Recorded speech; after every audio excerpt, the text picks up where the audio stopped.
Here we go. Spoiler alert, audience.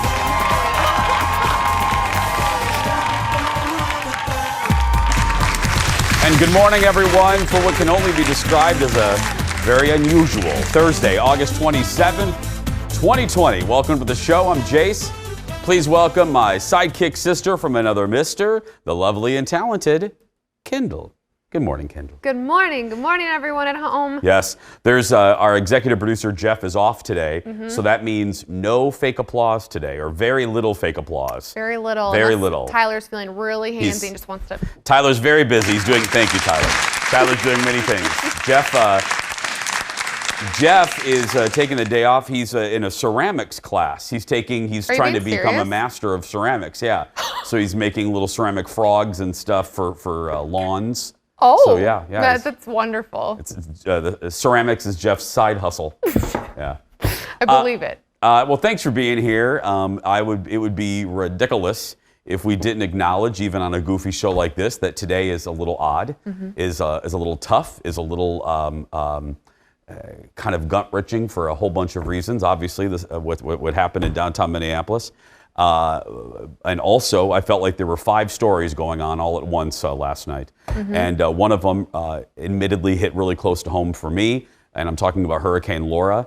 For those of you who have watched the show for many years, you know that my mother, the Dar, as a lot of you call her, the Dar, lives in Lake Charles, Louisiana, which was very much ground zero for this Cat 4 storm. It was very surreal for me to watch the news, whether it was Cody or later in the day, the Weather Channel, and to repeatedly hear my mother's town talked about, and not in a good way, not in a way you want your town spotlighted on the news, basically saying that this was going to be the worst storm that Louisiana had seen in, I believe, 156 years, if everything had gone horribly. Luckily, let me just cut to the chase. My mother was unable to evacuate last night. The traffic was horrible. She has a dog the size of a semi, so there's just a lot of machinations. But anyway, she was unable to evacuate, so she had to stay home. She had to ride out the storm by herself. I'll tell you right off. I'll lead with this. She's fine. She made it through the night, and I know that seems a little melodramatic, but it isn't at all. I spent most of the night worried about my mother being alone in a closet by herself with her dog, and it was horrible to think about. I'm an only kid, and you can replace houses and fences and steps and furniture and barbecue grills, but you can't replace my mom. And I thought, your mind goes, everyone's had those nights. Maybe some of you have children that are in California and you watch the wildfires and you feel helpless. I felt 100% helpless, Kendall. I laid there last night in bed, and my mind went to like the darkest places of, what if I lose my mom? Right. I don't. My dad died. My stepdad just passed away, and I just thought, I can't lose her. And it was a real possibility. The storm surge could have pushed the water 20 feet, 15. They were predicting 15 feet. My mom is maybe 5'8" on a good day, 5'6", and weighs 110 pounds. So I'm laying there and I'm just getting all of these images, horrible images of flooding, and what if this happened, what if this happened? But she wrote it out. I woke up at 4:30 to a text from my mom. I slept about 3:45 to 4:15, and I woke up at 4:15 to a text from my mom. And just seeing my mother's text message, I did cry. I was in the shower for about 15 minutes crying. And she's fine. She's surveying the damage there. The town of Lake Charles was hit incredibly hard. There's a tower there called the Capital One Tower. It's an all-glass building. Every window, with the exception of maybe 11, blown out. Wow. The damage there is, luckily her house seems to be decent. Doors are broke. There's damage to her car. Her steps are messed up. A pole that was in cement, ladies and gentlemen, in cement, was ripped. Helping to hold up her porch, ripped from the cement. The winds at one point were 136 miles an hour. You can't wrap your brain around that. I was watching the Weather Channel, and by goodness, I never watched the Weather Channel, They're fantastic. I'm not joking.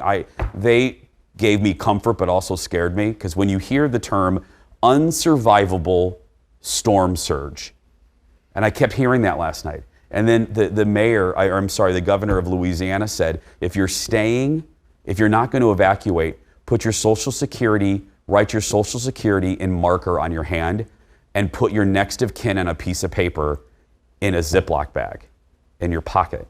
And I heard that, and I just, that was it. And then I wasn't going to sleep with her. It was just a mess. But she's great. Thanks to all of you. I got so many messages last night worried about Dar. So thank you. It meant so much to me. It really did. It means a lot to my mom. So thank you. And I'll keep you updated. So, and to all of you that have family in Lake Charles or Louisiana or Texas, God bless them all. And I hope everything works out. It's 10:05. Let's get started, everybody. We're going to switch gears now, and it is time for the hot dish. Here we go. Thank you, Kyle. See? Who needs Jeff when we have Kyle? I mean Tyler. Why am I keep calling him Kyle? That's one of my favorite things about you is that you get a name stuck in your head I do. accidentally, and you're like, I know your name. I know it's Tyler, but Kyle. I'm thinking we have a producer named Kyle that does the 4:30. Yes. Yeah. Let's get started. The networks are beginning to tweak their fall primetime lineup. The pandemic has closed up shop for most productions, so CBS is dipping into its reserves. They will turn to, I love that Ted calls it, gently used imports to fill out their schedule, and that includes this show. All life is born from chaos. The world doesn't always adhere to logic. Sometimes down is up. And sometimes when you're lost, you're found.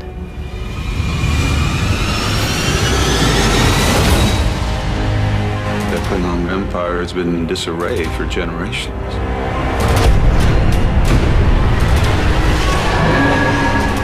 We've encountered them. The first season of Star Trek Discovery will hit the airwaves Thursday nights on CBS starting in September. Now, that show's been a mainstay on CBS's digital streaming service called CBS All Access. CBS, the network, will air 6 episodes from the 4th season, also of One Day at a Time, another show. It's been airing on CBS-owned Pop, the Pop network. CBS hopes its normal slate of shows like NCIS and NCIS, Criminal Minds, all of those shows, Young Sheldon. There's so many of those shows. Young Bloods, Blue Bloods, and more Young Bloods. Again, 30 minutes of sleep. I'm calling Tyler Kyle. I'm calling Blue Bloods, Young Bloods. Anyway, Blue Bloods. They're hoping all of the normal shows can return by November. Here's the upshot. Here's a positive. Here's a good thing that CBS can look at this whole thing with how they can look at this positively is the fact that this is going to bring more eyeballs to their streaming service once the production schedule gets back to normal. And that's not a negative. That's fantastic. People that normally probably wouldn't pay $5 to watch Star Trek Discovery may discover it on free TV, like it so much that they decide to pay to go watch the rest of the season. I was just going to say that. That's a show that I've been wanting to watch, but I'm like, I don't want to pay for another streaming service. However, if it's free now, and then Mama gets hooked, Mama gonna pay the $5. We have breaking news. Ted just told me in my ear, Fox has bought the show Young Bloods, by the way. It's now the Fox, live. It's the Fox version, but Tom Selleck's not in this one. No. They have Rick Astley in this one. Thank That's right. God. Yeah. Oh, and One Day at a Time that's a great show if you ever watch it. It's a great, it's a reboot of a Norman Lear show from the 70s and 80s. And this was on Netflix, then it went to Pop. And it's really good. It features a Cuban-American family, single mom raising 2 kids. It's really good. Yeah. Cool. Yeah.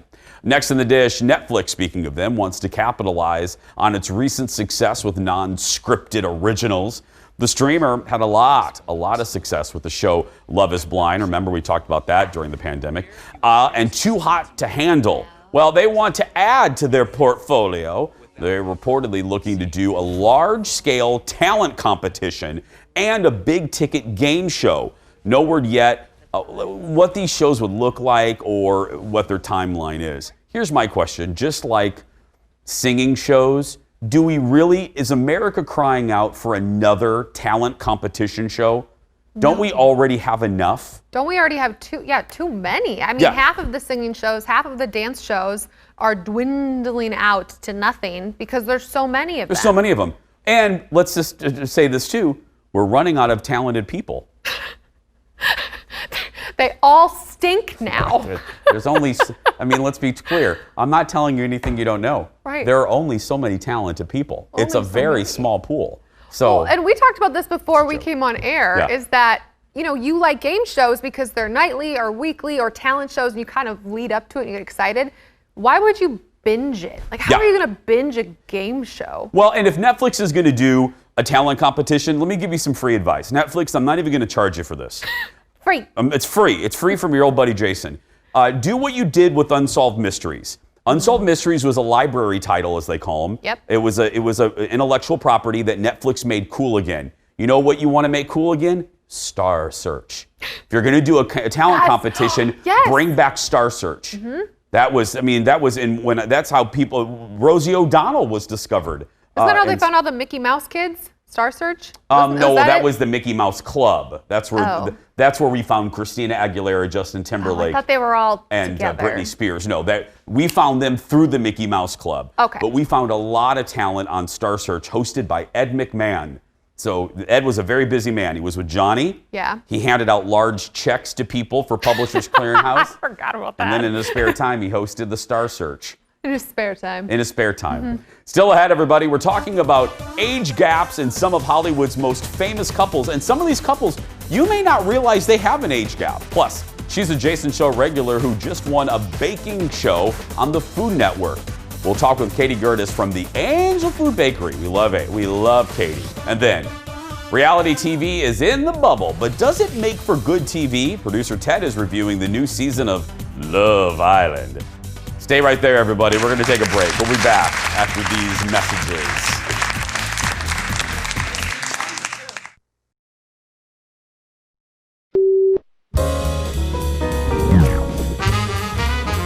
There's a lot of crazy stuff going on right now in the world, and some of y'all are still trying to date during the pandemic, and that does not sound fun. Now when a guy asks if he can get your number, he's talking about your temperature. 103? Oh, nah, baby. Call me after Labor Day. And first dates have to be like an interrogation now. I mean, you got to ask questions like, baby, do you be wearing a mask when you go to the store? And is your name Karen? And if you do end up making a connection right now and you get married or whatever, it's going to be weird to explain to your kids how the story went. Well, son, I was trying to stay awake during this Zoom meeting, and all of a sudden, this fine thing appeared in that left-hand corner, and we agreed to meet in an abandoned field. Now, I know Jason Derulo filling in for Jimmy Kimmel last night. Jason Derulo, really fun to follow on the TikTok. Really? He has a good TikTok account because, you know, I'm real big now on the TikTok. Loving the TikTok. Still haven't made a video. No. I don't know how to yet. Okay, so let me wrap up this Star Search thing. Yes. Ted will be surprised too. I googled Star Search there, and you were kind of right. You were onto something about the Mickey Mouse Club people. Because there was a reboot of Star Search like in the 90s. And so let me read off some of the people that were discovered by Star Search. Alanis Morissette, Adam Sandler. What? Backstreet Boys. Now these people appeared. Bobby Brown, Britney Spears, Christina Aguilera, Conan O'Brien, Dennis Miller, just to name a few. And and Drew Carey. And they had. So I was kind of there. Yeah, you were kind of there. Yeah. They had the spokesmodel category. The spokesmodel. Yeah, it was ridiculous. I mean, what was it? You had to like, hello, this is a cup. You know, and you had to like QVC. Kind of like that, yeah. Oh. And they got rid of that, I think, after a while. Next in the dish, the trailer for The Real Housewives of Beverly Hills, The Reunion, is out. And let me tell you, the claws are out. Look. Really? Are you going to let my small disdain for your clothes get in the way of our friendship? That's silly. She said disdain. You came to my charity event, raised your paddle to donate $5,000 and never paid. What? I feel like you're trying to discredit this. I'm showing all sides. Except Brandy's side. I feel that the cover-up is worse than the crime. You've been coming for me all season, Dory. Is that what you're saying, You wanted honey? to take credit for my fashion show. Let me finish, and then you can say whatever you want to say. That's what we do here. No, we don't. No, we don't. No, that's actually what you do. That's right. In a recent interview, Garcelle called filming the reunion stressful. Part 1 of the 3-parter will air next week. And last night on Bravo was the season finale of Beverly Hills, which, by the way, is getting record ratings. It's doing really, really well in the ratings this year because the drama's amped up a little bit because of the whole Denise Richards, Brandy kind of thing. We're not going to say anything because producer Jeff, executive producer, even though he's not here, I can see him doing this from his condo. No. So I'll just say there was alleged hanky-pankiness going on between some cast members, and Denise did not like it. Denise, in the season finale, had a cease and desist that she gave to the cast to not talk about what allegedly happened, the hanky-panky that I will not talk about because I don't want Jeff texting me. But Can we just take a moment and appreciate all the hair, the big earrings, and the crazy wardrobe that just appeared on our screen? I know. What? Have you seen our Zooms? And that's their Zoom segments. I know. Our Zoom segments looks like it should be, following Polka Tonight. Seriously? And then that one, the cameras are gorgeous, the lighting's phenomenal. And like the eyelashes, like, whoa, girl. Well, they got that big Bravo budget. They got that big That's old right, budget. That's it. We have green acres here. That's right. Next in the dish, it's been 17 years since Kate Hudson played a woman who wooed Matthew McConaughey despite her best attempts to drive him away. And she says it could be time for a sequel to this movie. Tom, get your head on that, please. Are we playing? Oh, no. Our love fern! It's dead. No, honey, it's just sleeping. You let it die. You gonna let us die? You should think about that.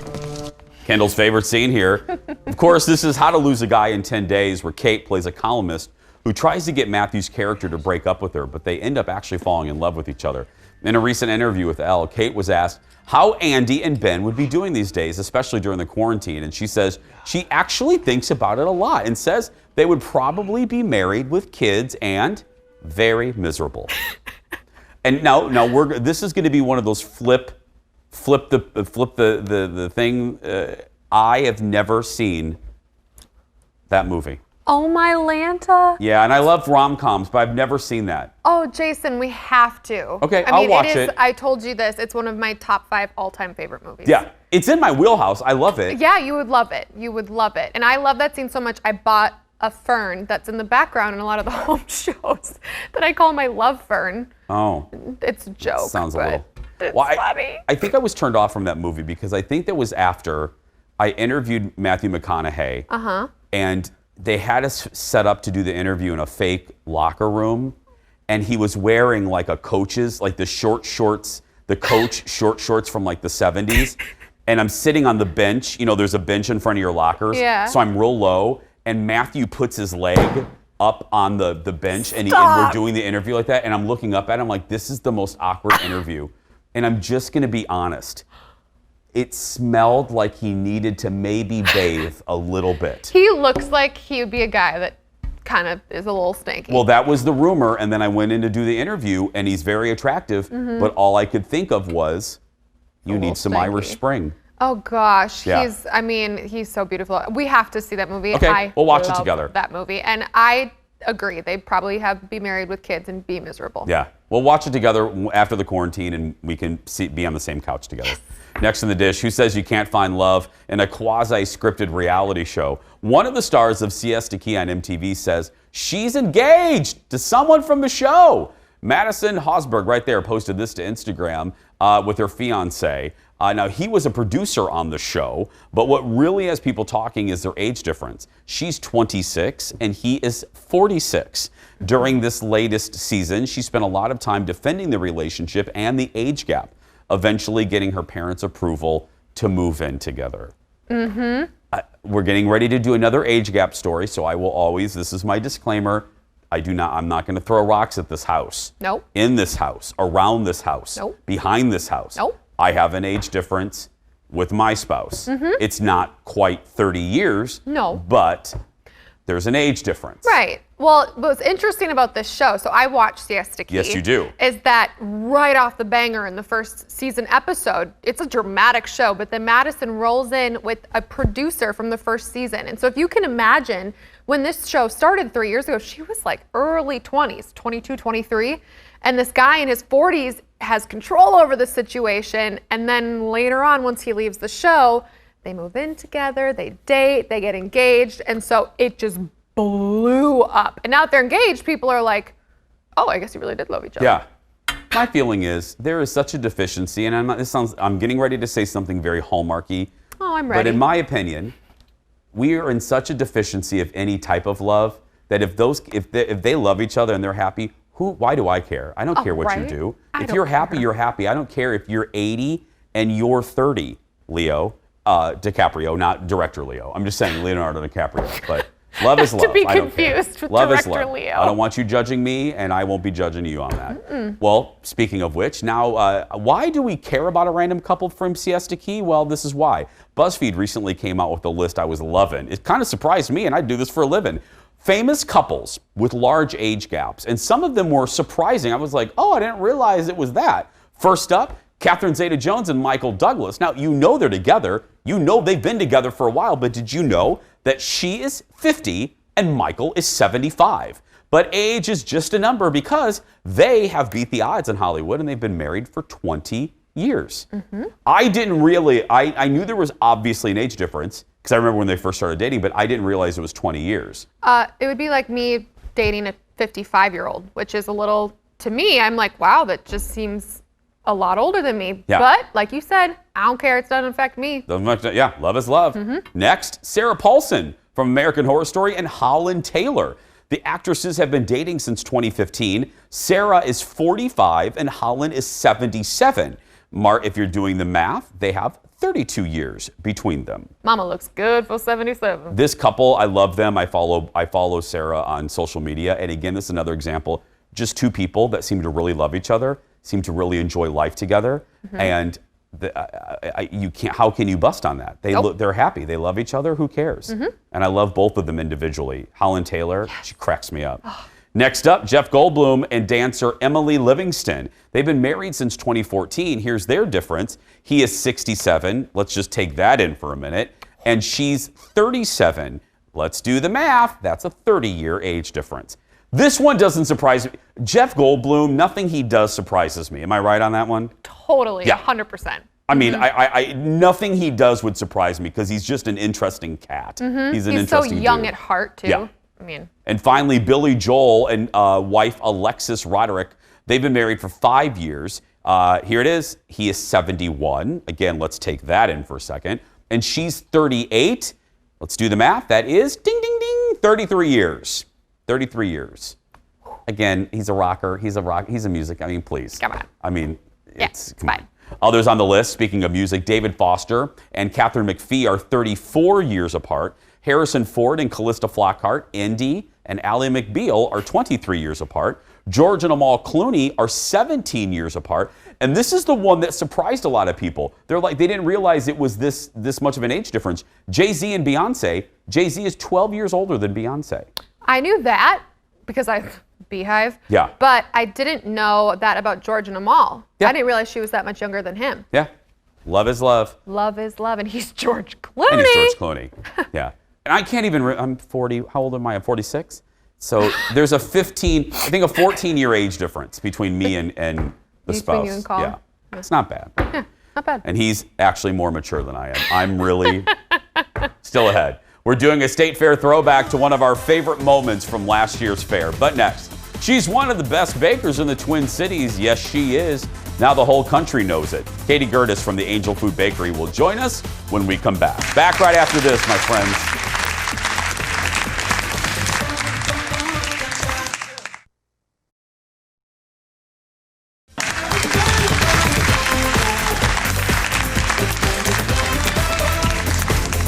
Welcome back, everyone. Our next guest is a regular on our show, and she always brings sweet treats. And recently, she took her talents to the Food Network and won a cool 10 grand. Please welcome back to the show from the Angel Food Bakery, our good friend, Katie Gerdes. Hi, Katie. Good to see you.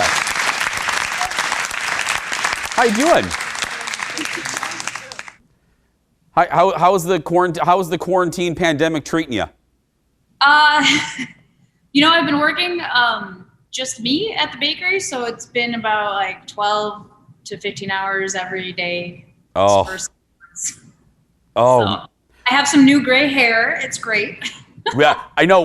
Believe me, I do too. I'm like, right after the show, I'm going to get some Just for Men right after this. But okay, so I was so happy to hear this. You were in Chopped Sweets edition. So. Yeah. Tell us a little bit about it. Let's start with this. What did you have to make? So it was a happy birthday themed episode. And then each round, there's 3 rounds, has a technical challenge added on to the theme, which I think is ridiculous. You already have a time frame and a mystery basket and then a technical challenge and a theme. I was like, what else do you need me to do? Yeah. So each round had that technical challenge. First one had to have something baked in the oven. Second round had to be something that was filled, and the third round had to be a layered cake. Katie, there's several people in Minneapolis or in the area that have been on shows like this. How did they just call you randomly one day? Yeah, somebody emailed me and just asked if I would want to apply, and that was probably like over a year ago. The casting is really intense. You have to do like lots of interviews and Skype interviews and applications and whatnot. And then once you do the show because how long ago did you tape this? Like literally at the end of the before. So it was about a week and a half before COVID really shut everything down. So it's end of February, I think. So you had to, we have all of us watching, we now kind of know how these things work. You have to keep this secret, right? You can't tell anybody. Yep, it's a whole contractual thing, can't say anything. It was supposed to air in June originally and then just kept getting pushed back. So it's been a while sitting on a really exciting thing. Yeah. Did you, Katie, you just blink once and now so that way they won't see, just blink once. Blink once for yes, 2 for no. Did you accidentally tell a family member?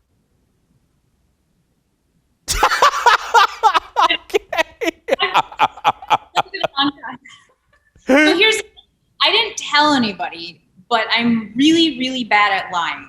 Yeah. So people knew that I went on the show because you're allowed to tell people you're going on it. And when I came back and they're like, how'd it go? And I'm like, well, I can't tell you. Like I'm not a good liar. Yeah. Well, at least they let you tell people that you're on it. So you mentioned the challenges. Producer Ted said you ended up having to use a food that you hate. Tell me about that. Yeah, I had to. So the last challenge was the layered cake, and they give you 4 mystery basket ingredients, and 2 of them were, I think the ingredient they thought was going to be the worst was cricket powder. So it was ground up dried crickets. It's like a protein flour. But I know I've eaten crickets a bunch, so that wasn't scary. But the worst possible food was beets. I hate beets and everything to do with beets, and I had to put them in a cake. In a cake? So are you allowed to say, like, how did you use them then? Yeah, I'm allowed to say it aired, so everybody saw it. So my immediate reaction was I use carrots and carrot cake and zucchini bread. So if you grind up beets kind of like a carrot, it's got to sort of replace, it's got to work similar. It's just a vegetable that I just hate. So other people like it. Yeah. Does it have any type of flavor? Or is it just pretty bland? beets? Yeah, I mean to the cake. I mean, I know they have a flavor when you eat them normally, but in a cake, do they act as like a moisturizer? It acts as, it helps with moisture, and it lends like a earthy texture, like flavor to it. I mean, I think beets taste like what I imagine the bottom of your shoe to taste like, but people seem to like them, and I put it in a chocolate cake, so the chocolate kind of mellows out that earthy flavor, and chocolate went well with it. And I paired it with, I made like a it sounds worse than it was, but like a cricket nut butter. So if you think like a chocolate peanut butter cake, but then I made a nut butter with the cricket powder, so kind of all. I don't think, Katie. I don't think the FCC likes us to say cricket nut butter. I think that's one of the things we're not allowed to say on TV. Hey, before we go, I'll end how I began. How's the bakery doing? And if people are watching, they love to support you. How can people order even in the pandemic? Yes. So in the pandemic, unfortunately, both our retail locations are still closed. Our downtown location, it's rough down there right now. And our airport is hopefully opening up soon. But right now, what I've been doing every day is we ship nationwide through goldbelly.com. And that's been great because we can get it to almost anybody in the country who wants to order something. So absolutely. So support local, everyone watching. Support Katie. Support the Angel Food. Go to angelfoodmn.com. Katie, thank you so much. Thank you so much. Miss you guys. Miss you. We'll see you soon. Still ahead, everybody. We're doing a throwback to last year's fair that involves Dale K and an animal. Wait till you see this. We'll be right back, everyone. Back in a moment.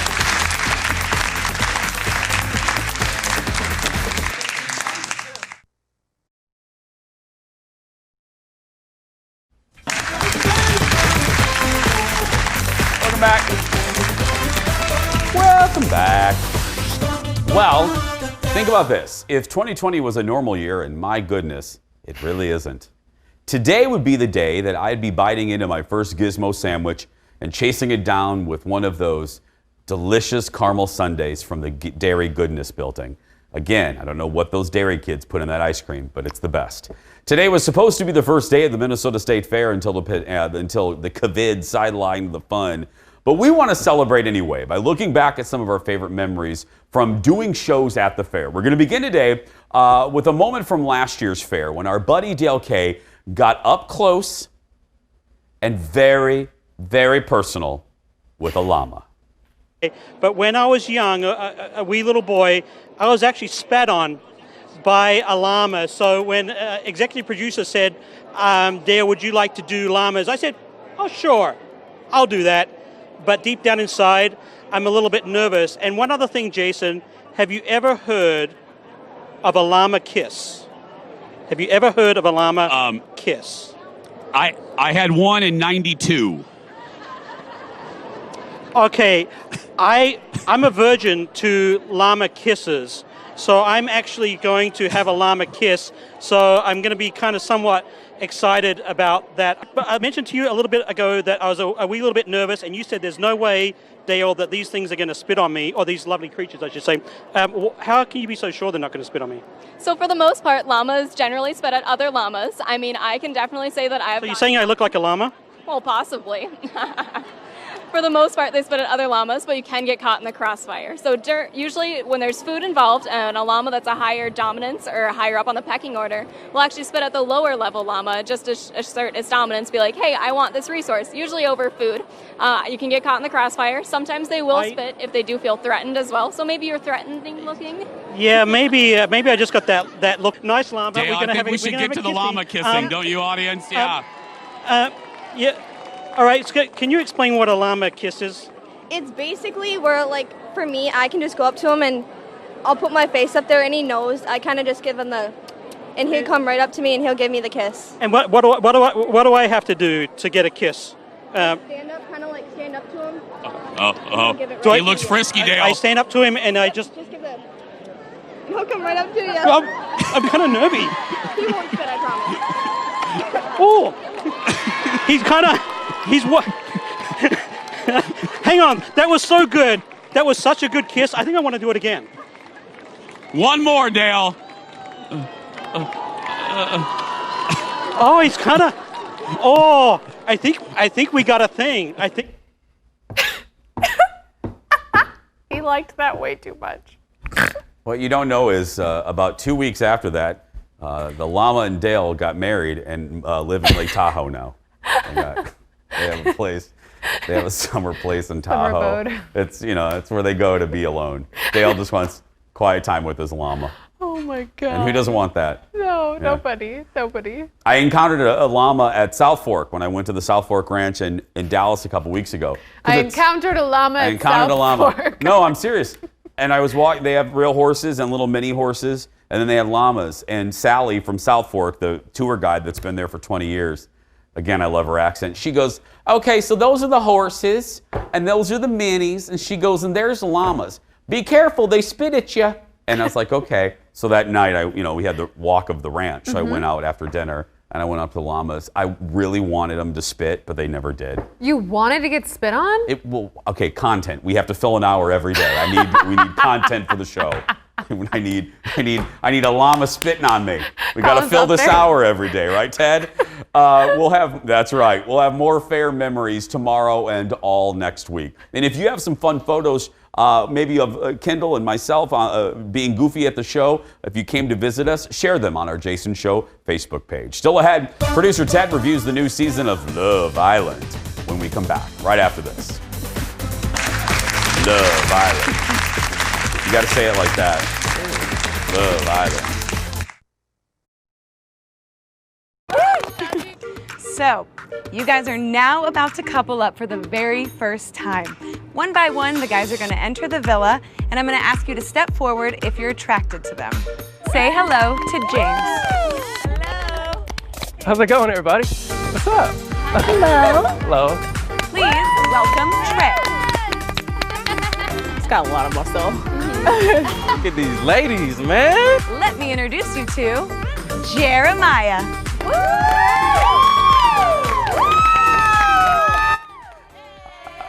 Okay, I'm pretty speechless already, and the segment just started. Coupling up during a pandemic? Of course. That's a clip from the premiere episode of the new season of Love Island, where the hot singles are in the bubble in Vegas. And while he waits for the next season of The Bachelorette, producer Ted's in a bubble himself. He needed something to tide himself over, and that means it's time once again for America Loves Ted. Joining us from reality show headquarters is producer Ted Johnson. Ted, my first question is this. Does everybody walk in slow motion on that show? I think so. I think you have to get the bounce right, so yeah. Ted, I think all of our stories, all of our packages, we should just do them all in slow motion. It makes everything look better. Oh, yeah. Okay, I am not familiar. Obviously, I know The Bachelorette. Obviously, I know Love is Blind. I am not familiar with the format of this. What is the format of Love Island? So this is originally a British show. And so basically you've got 5 single ladies, 6 single guys, and then the order kind of ebbs and, so then you would get, they would vote someone off, and then you'd have 6 ladies and 5 guys. And basically you couple up right away, is how they phrase it. They couple up. Okay. And then the point is to just find your lover. Now, Ted, lover. I don't know if we're allowed to use that word, Ted, but is it a forced coupling? Meaning, Yes. Is it free will? Like you get to pick whoever you want, or do the producers set you up like first with this person and then with this person? It's like Recess, where it's like you get the first pick, you get the second pick. I'm going to take your girl. Now you're stuck with whoever you want. So it's the first guy gets his pick. Okay. Second guy can come in and steal someone else's person. So it is free will, free choice, sort of. But then you're also just forced to, and they have to share a bed. Who has to share a bed? They all do. They have to share a bed with their couple. Right away? Right away. Is that safe in a pandemic? I don't work for the CDC, but okay.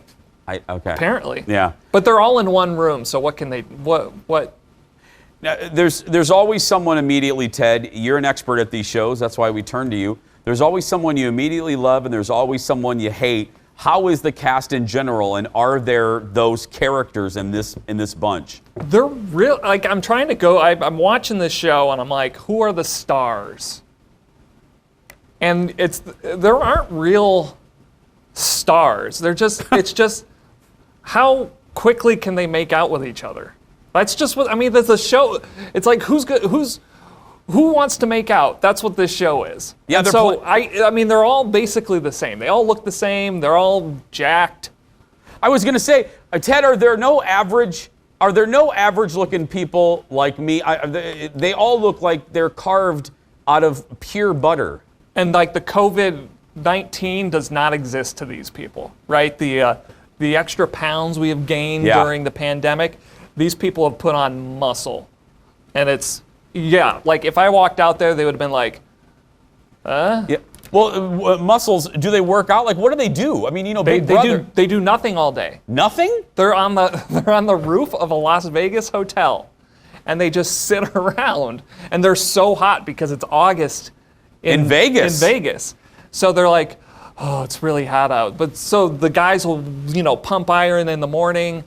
But I mean, they kind of go into these little booth areas that are shaded, but they just sit around. I mean, even Big Brother has contests and, sort of a format to it. These people, they just sit and the producers are just trying to find ways for them to make out. Ted, do you remember what hotel? Do you know the hotel that they're doing this on? It's the Cromwell. Yes, I knew it. I almost guessed it. What's the trashy level of this show, Ted? If we're doing instead of the Crown rating, what's the trashy level of this one? 10 garbage cans. 10? Kendall, did you hear? 10 garbage cans. Wow. What network is it on, Ted? CBS, and it's like 6 nights a week. This is so unlike CBS. This is the network of Tom Selleck and Blue Bloods. And 60 Minutes. And 60 Minutes. Morally Safer and Love Island. Doesn't really go together. No. No one, yeah. Hey, by the way, Ted, speaking of love, do me a favor. Just sit up, Ted, and just look in the camera and smile, because I got to tell you, you should take a picture of this and use this as your profile photo in your dating sites, because this is really good lighting for you, my friend. Steve, hold that. Yeah, hold this shot for Ted. This is really good lighting for you, buddy. There we Perfect. go. Use that in your profile. Ted Johnson, everybody. Thank you. Love Island, as Ted said, is on CBS right after 60 Minutes. I don't know if it's really on after 60 Minutes. Stay right there, everybody. We're going to take a break. We're going to wrap up the show when we come back. I'm Leslie Stahl. I'm Morley Safer. Welcome to Love Island.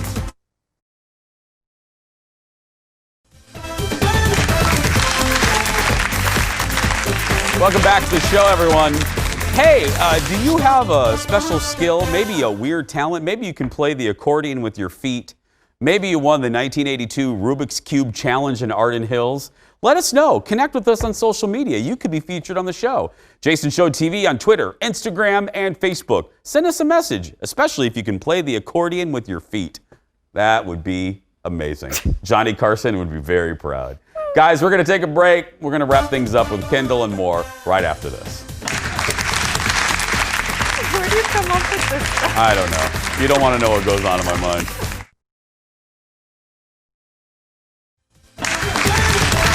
Wrapping things up. Thanks for watching, everybody. Sincerely, we greatly appreciate it. The fact that you make us a part of your morning.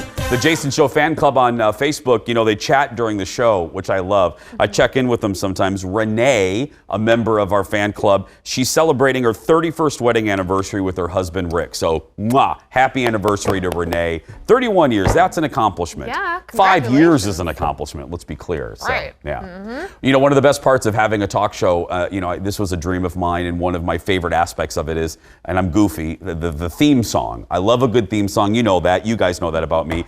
Well, we're very excited. I want to say a quick, attaboy, attagirl to the Creative Services Department. Our season 6 premiere's coming up in a few weeks. We're going to have a brand new theme song. Finally, it will debut for sure with our friends Yam House. They wrote it for us, and they're performing it. And then Kendall and I tomorrow are going out and about and doing a big shoot for it. So we're going to have new opening titles. We're going to have new graphics, new colors. The logo changes a little bit color-wise. I'm very, very excited. You guys are going to, doesn't the stuff look great? It looks so good. Yeah, so, you know, they don't get a lot of credit. You don't see them on the, you know, the creative service department, Burke and David and Kimberly and Michelle and Allie, all of you back there, Courtney, thank you. You're going to love this stuff, and it's going to be an exciting start to the 6th season of our show. So coming up very soon. Tomorrow, more State Fair throwbacks, plus Aaron Schwaberini is back. There's no audience, but there's Aaron. That's tomorrow. Again, thanks to all of you for your love for my mother. I really, really appreciate it. If you're watching and your kid that's being bullied, go out there and be yourself, because nobody can tell you're doing it wrong. Have a great day, everybody. Stay safe. We'll see you tomorrow.